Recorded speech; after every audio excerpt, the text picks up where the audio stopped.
Hello everyone, welcome to my channel. Please subscribe and hit the bell icon.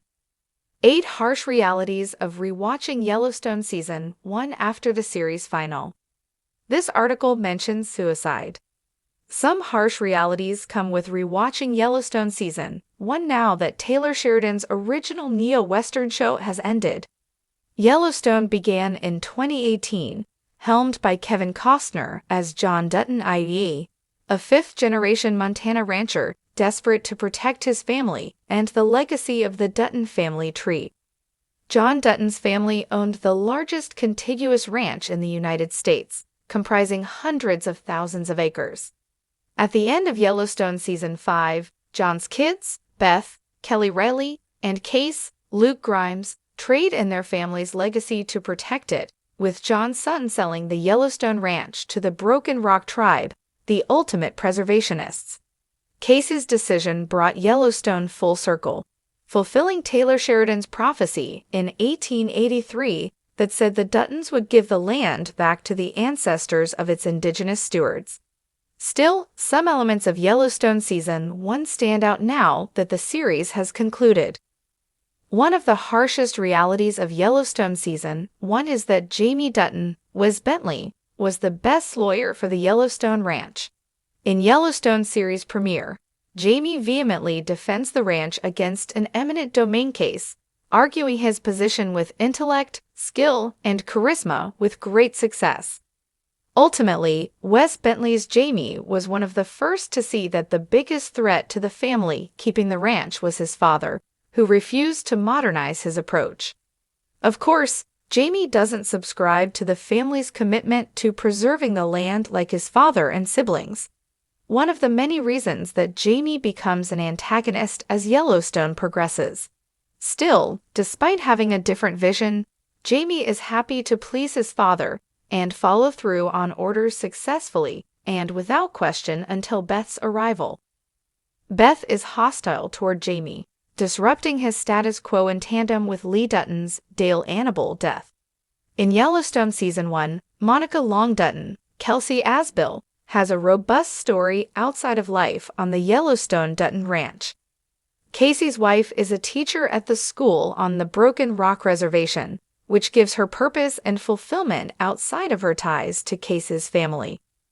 While Monica is ultimately assaulted by a student at school, injuring her and shaking her career, she perseveres, taking on a career as a college lecturer while maintaining her commitment to her students. We don't hear anything about Monica's teaching storyline after Yellowstone Season 2. Amid this transition, Monica also becomes emotionally unstable after Tate's, Breckin Merrill, kidnapping, fighting with her husband about their role in his family's operations.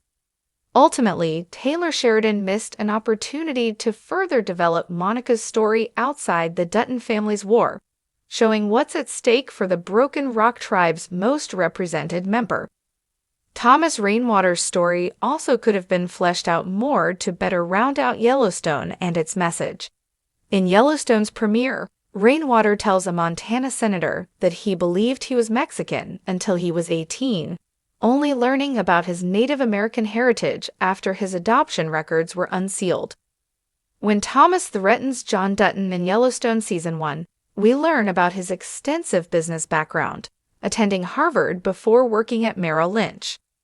However, we never learn more about Thomas Rainwater's background outside the first chapter. Therefore, we don't fully understand what inspired Thomas to return to Montana to improve his people's way of life. Learning more about Thomas would have helped the audience understand why he wanted the land, perhaps giving Yellowstone Season 5 finale a better landing for those who found it controversial. Rewatching Yellowstone Season 1 is a reminder of how much John Dutton's grandson meant to him. In Yellowstone series premiere, John asks Case to spend more time with his grandson, likening quality time with his kin to a salve that would heal the perils he faces protecting the ranch. While Case hesitates to let his father get to know his son, John and Tate develop a relationship in Yellowstone Season 1 that is vital to both parties. Tate's final moments with his grandfather happen off-screen in Yellowstone Season 5, Episode 6, When They Go Fishing. It's sad to realize that John and 7th-generation Tate Dutton never got to say goodbye. While this is true for almost everyone, since John's death was unexpected, Tate's lack of time with his grandfather is worse due to their strong connection. While some characters, like Monica, had a conclusive conversation with John Dutton before his death, Tate's final moments with his grandfather happen off-screen in Yellowstone Season 5, Episode 6, When They Go Fishing. As Case says in Yellowstone's premiere, another harsh reality of looking at the show from the beginning is that John Dutton asked too much of his kids. Rewatching Yellowstone Season 1, Episode 1, reminds the audience of this truth. Casey's conversation with his brothers, Jamie and Lee, reveals that John's youngest son was so affected by the father's words that he permanently moved away from the ranch. Casey's remarks about John's expectations are validated as Yellowstone progresses. Despite Casey's reluctance to open back up to his family, John eventually persuades Case to take over as the ranch's foreman and assume his role as livestock commissioner. Additionally, Jamie blames John for making him into a lawyer, and Beth's mission to please her father causes her cognitive dissonance until John Dutton's death in Yellowstone Season 5. Rewatching Yellowstone Season 1 is a reminder that Case and Monica have wanted another child since the series began. However, throughout 5 seasons of the original show, Case and Monica never welcomed another child. In the premiere, the Yellowstone power couple discusses having more offspring, since Monica does not want to see Tate leave the nest, and Case suggests they have more children to offset the loss. Knowing that Case and Monica have wanted another child for at least 7 years is all the more devastating in the context of the whole show. In Yellowstone Season 5's premiere, Monica is pregnant with her second son, John Dutton IV. Monica's baby dies when she gets into a car accident on her way to the hospital, and Season 1's context shows how many years of hopes and dreams this event crushed for Case and Monica. Monica Dutton is surrounded by her family on the Broken Rock Reservation in Yellowstone Season 1.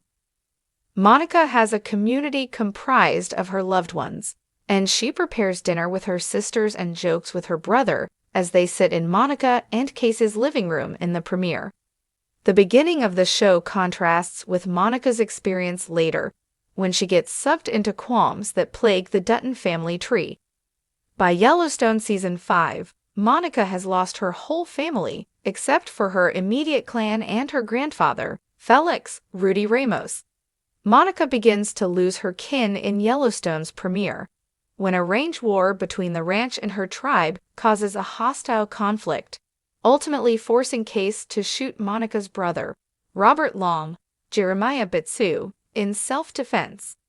After Robert dies, his wife shoots herself, and the loss of Monica's relatives contextualizes why Case's wife has so much trouble adjusting afterward. Looking back at Yellowstone's earliest scenes, it's clear that Taylor Sheridan's original series has more melodrama than its successors. After Yellowstone became one of the biggest television shows, Sheridan followed it with 2 prequels, 1883 and 1923, which detailed life on the ranch for John's ancestors. While Yellowstone became an instant classic with subversive neo-Western themes, some would argue that 1883 and 1923 are better than Yellowstone. Where the prequels are more universally highly regarded, Yellowstone is sometimes equated to a soap opera despite its popularity. Yellowstone spin-offs have more traditional Western elements and are more sophisticated in their plights and drama. Therefore, where the prequels are more universally highly regarded, Yellowstone is sometimes equated to a soap opera despite its popularity. Rewatching Season 1 reminds audiences that Sheridan's original series leaned into exaggerated moments from the start, with the earliest conversations between Yellowstone's characters sometimes missing the mark that shows like 1883 raised the bar with.